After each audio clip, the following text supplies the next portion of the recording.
mendengarkan daripada Al-Fadhil Habib Sayyid Jindan bin Naufal bin Salim bin Ahmad bin Jindan, falyatafaddal mashkura.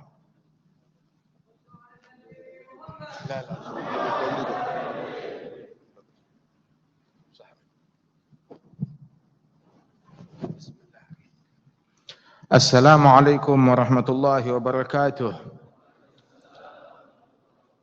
Alhamdulillah wassalatu wassalamu ala sayyidina Rasulillah sayyidina Muhammad bin Abdullah wa ala alihi wa sahbihi wa mawalah, ma ba'd.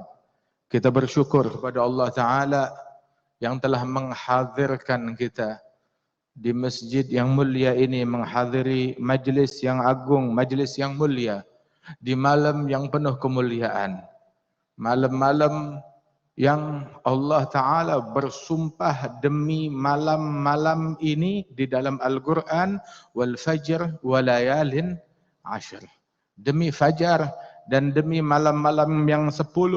Dan inilah malam-malam yang 10 yang sekarang kita berada di malam yang kedua dari bulan Dzulhijjah yang dimuliakan oleh Allah Ta'ala, yang disabdakan oleh Nabi besar Muhammad sallallahu alaihi wasallam, ma min ayyam al-amalu salih fiha ahab ilallah min ayyamil ashr wala layali afdal min layalihin.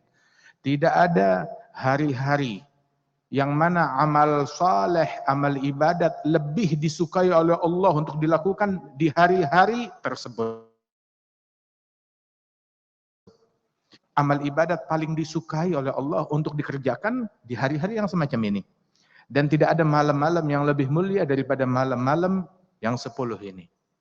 Maka ditanya Nabi Muhammad SAW, walal jihad fisabilillah, bahkan ibadat yang sedikit di malam-malam dan hari-hari semacam ini lebih disukai oleh Allah melebihi jihad fisabilillah. Apabila Nabi berbicara tentang jihad, jihad yang asli, bukan jihad yang klaim, bukan jihad yang palsu, bukan jihad yang murni duniawi begitu atau stempel jihad, tetapi jihad yang asli, yang sesuai dengan ajaran Rasul sallallahu alaihi wasallam, sesuatu yang langka di zaman ini. Maka ditanya, amal soleh di hari-hari semacam ini lebih disukai dari jihad fisabilillah? Nabi bilang bahkan jihad fisabilillah, amal soleh lebih disukai daripada jihad fisabilillah. Kecuali, kata Nabi, ketika seseorang keluar dari rumahnya untuk berjihad, membawa nyawa, membawa jiwanya, membawa semua hartanya, dan dia pulang tanpa membawa apapun, maka itu bolehlah mungkin sama atau lebih afdal daripada amal soleh yang dilakukan di saat-saat yang semacam ini. Alhamdulillah yang menyampaikan usia kita hingga kita berada di saat-saat yang mulia ini. Dan doa di malam-malam yang semacam ini mustajab, dikabulkan oleh Allah Subhanahu wa Ta'ala. Dan puasa di hari-hari yang semacam ini pahalanya besar. Puasa fi ashhuril hurum, dan puasa di 10 hari yang pertama dari bulan Dzulhijjah, dalam sebagian athar bahkan diriwayatkan itu seperti puasa, pahalanya seperti puasa 1 tahun. Adapun puasa hari Arafah, Nabi Muhammad SAW beliau menyatakan bahwasanya itu yukaffir as-sanah al-madhiyah wal muqbilah, menghapuskan dosa-dosa tahun lalu dan di tahun yang akan datang. Ini bisyarah, kabar gembira. Kalau orang yang puasa hari Arafah, insya Allah tahun depan dia masih hidup, masih panjang umur. Kalau dia sudah mati, bagaimana dosa-dosanya mau diampunkan oleh Allah Subhanahu wa Ta'ala. Wahakadha. Nah, saudara-saudara sekalian, nikmat dari Allah Ta'ala hadirkan kita di majlis ini.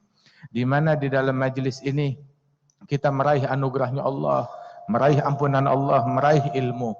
Dan di majlis yang semacam ini kekayaan besar yang kita dapatkan. Bukan kekayaan harta, akan tetapi kekayaan di dalam sifat, di dalam akhlak, kita mencarinya di majlis-majlis yang semacam ini. Yang mau belajar tentang tawadhu' di majlis yang semacam ini. Mau belajar tentang persatuan di majlis yang semacam ini. Mau belajar, mau mengenal tentang zuhud di majlis yang semacam ini. Mau belajar mengenal tentang ukhuwah dan mahabbah di majlis yang semacam ini. Yang Al-Habib Ali bin Muhammad Al-Habsyi, beliau menyebutkan tentang ahli majlis yang semacam ini, ahlus safa wal wafa ma fihi mugattu did ma bain hadha yumid wa akhar kadza yastamid. Orang yang memiliki kemurnian hati, kesucian batin, dan kesetiaan di dalam hubungannya dengan Allah Ta'ala, antara mereka nggak ada kebencian, kedengkian, perselisihan, antara satu sama lain saling support, saling mencintai. Alhamdulillah, di majlis ini kita lihat, Masya Allah, kita kumpul ala mahabbah. Kita semuanya berkumpul dalam cinta kepada Allah Ta'ala.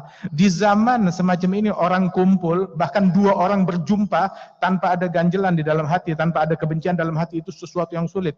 Ini berapa banyak berkumpul, di hati nggak ada kebencian sama sekali.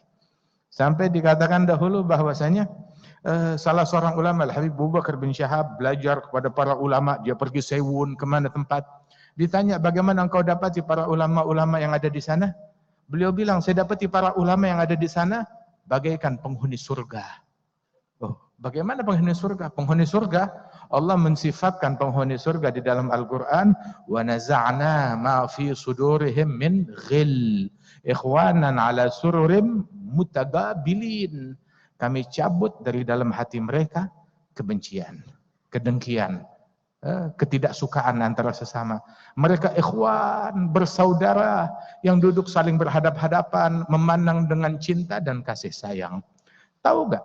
Muslim apabila berjumpa dengan muslim lain, mereka memberi salam dan bersalaman, maka turun, bukan musibah yang turun rahmat dari Allah. Turun rahmat Allah Subhanahu wa Ta'ala kepada mereka berdua. Itu diturunkan 10 rahmat untuk mereka berdua. Dan bukan dibagi sama rata. Pembagiannya 10 itu dibagi 2 itu, pembagiannya 9 untuk yang senyumnya lebih banyak. Yang lebih lebar senyumnya, begitu. Yang lebih riang, yang lebih gembira, yang lebih cinta kepada saudaranya, maka dia mendapatkan 9. 1 untuk yang kalah senyum. 2 orang yang saling mencintai karena Allah. Yang saling bersaudara, saling mencintai karena Allah. Beruntung orang yang mencintai karena Allah. Percintaan karena selain Allah, fana akan habis. Yang cinta karena politik, politik habis, cinta habis. Kadang politiknya belum habis, cintanya udah habis. Habis manis, sepah dibuang. Ada bahasa, nggak tahu di sini bahasanya apa. Itu kita di sana habis manis, sepah dibuang. Orang yang cinta karena harta, harta habis, cinta habis. Cinta karena duniawi, dunia habis, maslahat habis, sudah. Akan tetapi kecintaan yang dijalin karena Allah Subhanahu wa Ta'ala itu langgeng abadi. Langgeng abadi. Subhanallah. Buktinya di majelis ini. Orangnya udah meninggal dunia, tapi kecintaan masih tetap lanjut.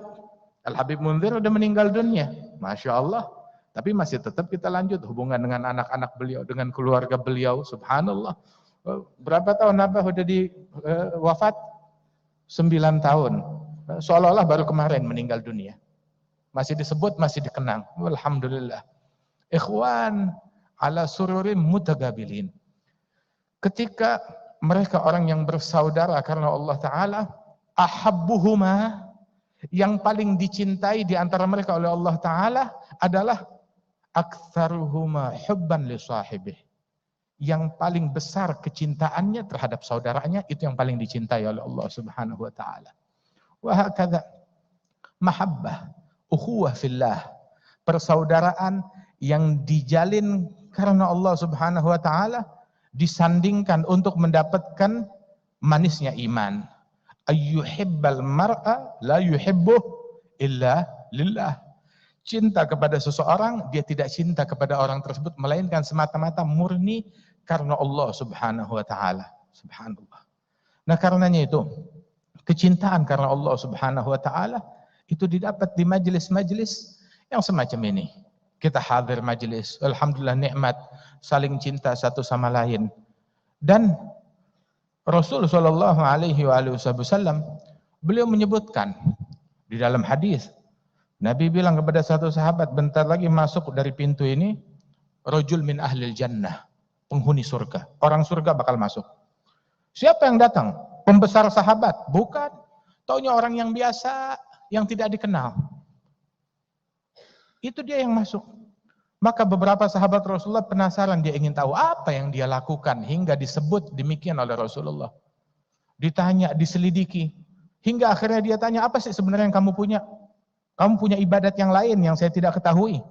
Bilang, ya akhi, yang saya punya seperti yang kamu lihat.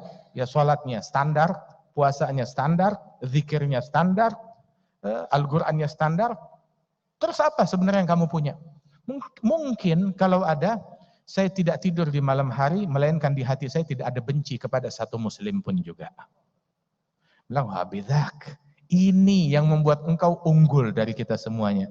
Nabi bilang di dalam hadis, in istata'ta an tanam wa laysa fi qalbik ghil ala ahad minal muslimin faf'al.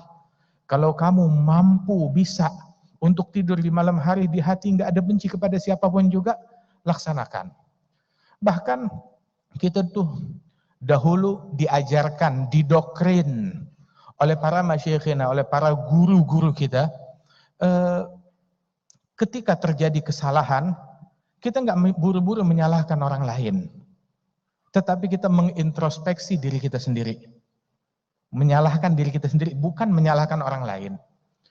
Sampai dikisahkan di dalam beberapa kisah, Al-Imam Sayyidina Ibrahim bin Adham, itu dia berjaga di satu kebun, lantas oleh salah seorang penjahat di kampung itu, orang-orang jahat di kampung tersebut meminta sesuatu kepada beliau yang bukan haknya beliau, maka beliau bilang ini bukan haknya saya.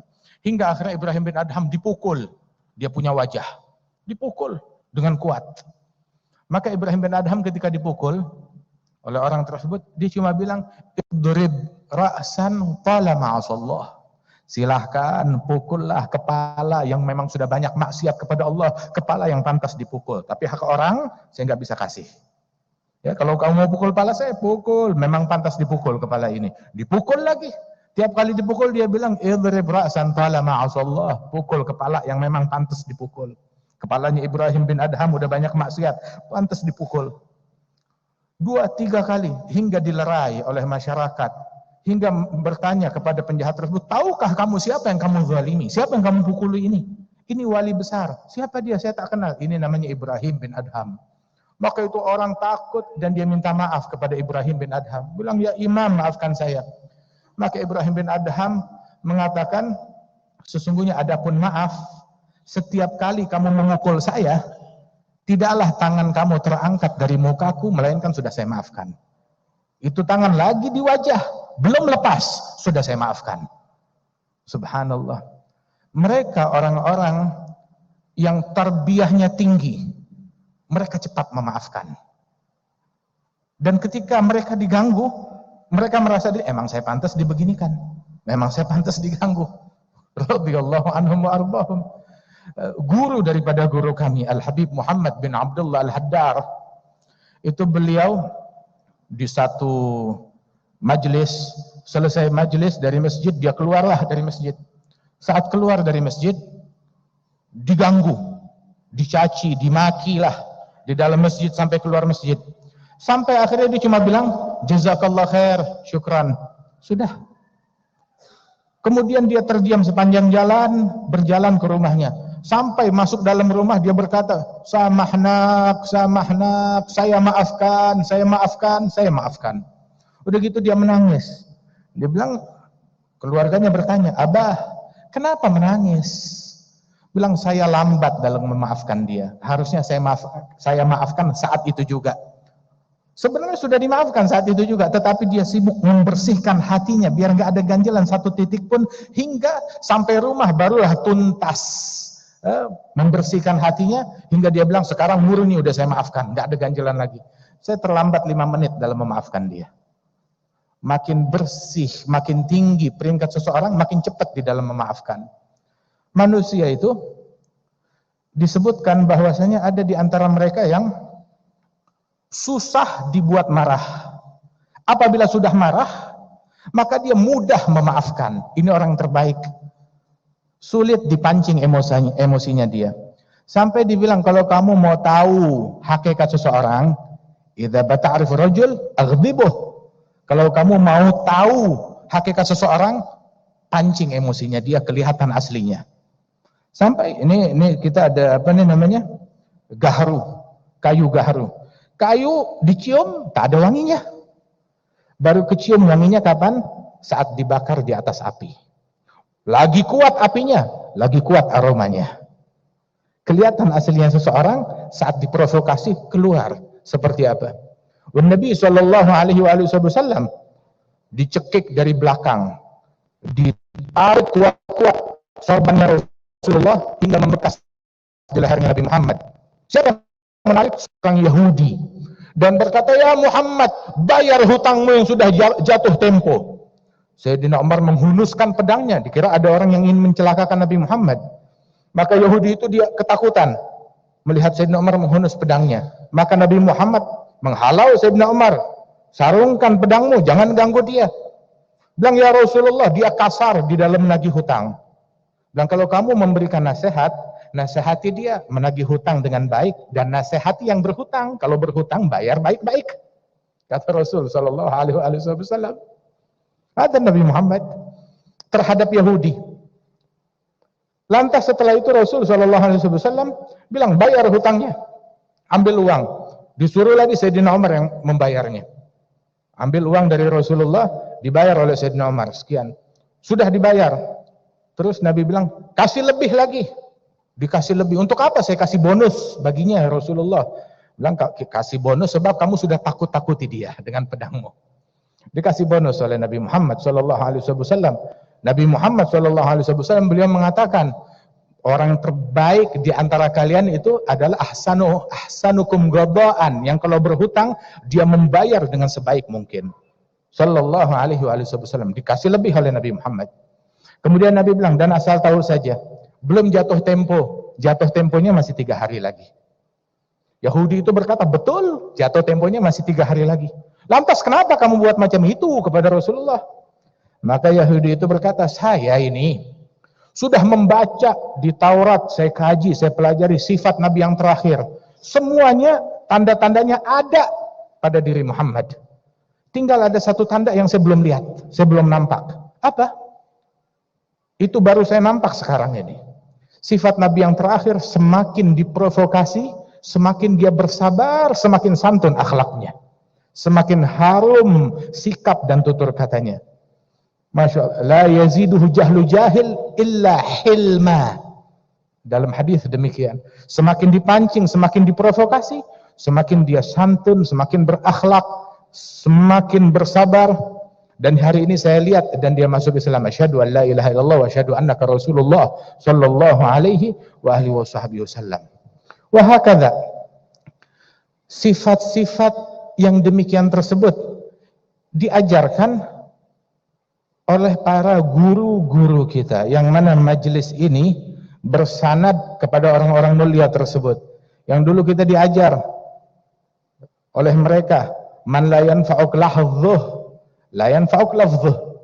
Mau berguru bukan cuma kepada orang yang pandai bersyarah, berbicara, akan tetapi barang siapa yang dengan memandang dia, kamu tidak bisa mengambil manfaat dengan memandang dia, jangan harap kamu bisa mengambil manfaat dengan mendengar ucapannya. Masyayikh, para guru yang pandangan terhadap mereka memberikan ilmu. Belum lagi ucapan mereka, baru memandang saja sudah memberikan ilmu. Radhiyallahu anhum wa ardahum ajma'in. Disebutkan bahwasanya Al-Imam Al-Arif Billah, ini datuknya Al-Habib Abdullah, Al-Habib Ali bin Muhammad bin Husain bin Abdullah bin Syekh Al-Habsyi. Ini Al-Habib Abdullah bin Abdul Qadir bin Muhammad, ini ayahnya Al-Habib Ali bin Muhammad bin Husain. Hadzal Habib Ali sahibul maulid, itu satu kali beliau buat maulid di majlis di sana, ziarah Nabi Hud. Kemudian setelah mahalul qiyam beliau berdiri. Baru saja beliau berdiri, semua yang hadir menangis ngelihat beliau. Belum bicara, belum bercakap, belum bersyarah, semuanya menangis. Subhanallah. Hadza huwal alim, yang pandangan kepada mereka memberikan manfaat. Orang-orang yang bahkan sikapnya adalah ilmu. Ada sebagian murid datang kepada gurunya, Ustadz, saya sudah lama duduk, biarlah saya membaca kitab. Kitab apa yang saya mau baca? Maka gurunya berkata, kamu tak payah baca kitab macam-macam, kamu baca saya. bacalah saya. Boleh tak kamu membaca saya? Bukan baca kitab, tapi baca saya. Masya Allah. Wahakadha. Mulazamah, dengan melihat, dengan menyaksikan orang-orang yang dimuliakan oleh Allah Subhanahu wa taala tersebut. Sampai beberapa masyayikh, beberapa ulama, ketika dia mensekolahkan anaknya, Al-Habib Umar ini cerita kepada kita, ada satu orang dia sekolahkan anaknya belajar Al-Quran di satu tempat. Bagus, Masya Allah. Dia sebut bagaimana ustadznya baik, bagus, ajarannya bagus. Bilang, saya mau kenal lebih dekat dengan ustadz kamu, coba jemput dia makan di sini, di rumah kita. Baik. Datang kepada ustadz dijemput oleh ayah saya makan di rumah siang ini. Datanglah ustadz, Assalamualaikum, dibukakan pintu, yang buka sang ayah yang punya rumah. Waalaikumsalam. Bilang, kamu siapa? Saya ustadznya anak kamu, Fulan bin Fulan. Begitu, anak kamu cakap katanya saya diundang makan oleh engkau. Tak ada. Tak ada, saya nggak undang.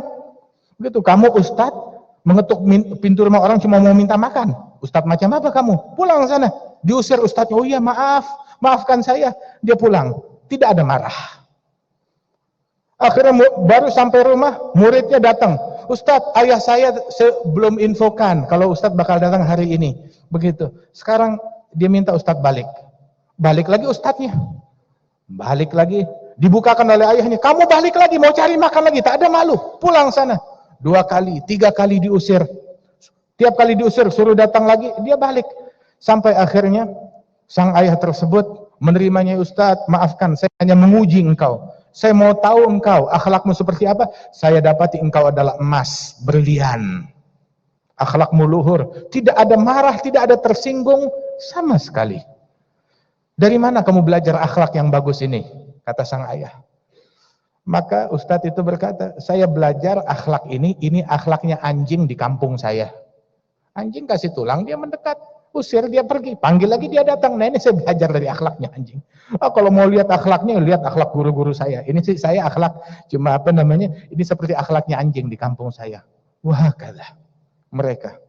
Orang-orang berakhlak luhur, bertawadhu, bersikap penuh kasih sayang, penuh cinta kepada sesama. Al-Imam Ali Zainal Abidin Ibn Al-Husain bin Ali bin Abi Talib karamallahu wajhah radhiyallahu anhum ajma'in, itu beliau satu kali sholat di masjid. Saat sholat di masjid, alhasil ada satu orang, dia punya uang 1000 dirham, dia ada bisnis di pasar. Dia mau pergi pasar, dengar waktu sholat azan, dia pergi sholat. Kemudian lepas sholat langsung pergi pasar. Dia tunaikan bisnisnya, dia mau bayar, uangnya tak ada. Loh mana? Oh, mungkin tertinggal di masjid. Balik ke masjid, masjid sudah kosong, cuma ada satu orang lagi sholat, Ali Zainal Abidin. Dia tak kenal ini siapa.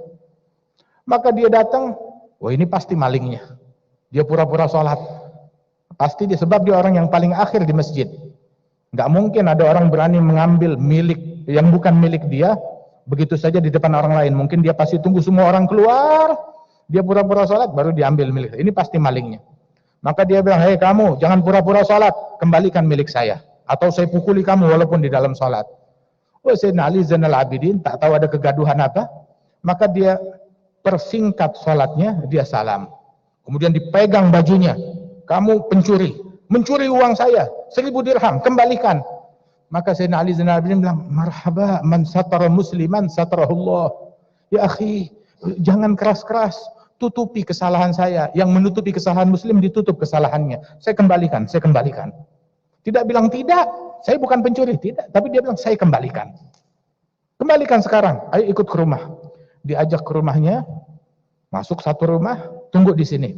Dia ambil, berapa uang kamu? 1000 dirham. Dia ambil 1000 dirham, dikasih. Ini uangnya.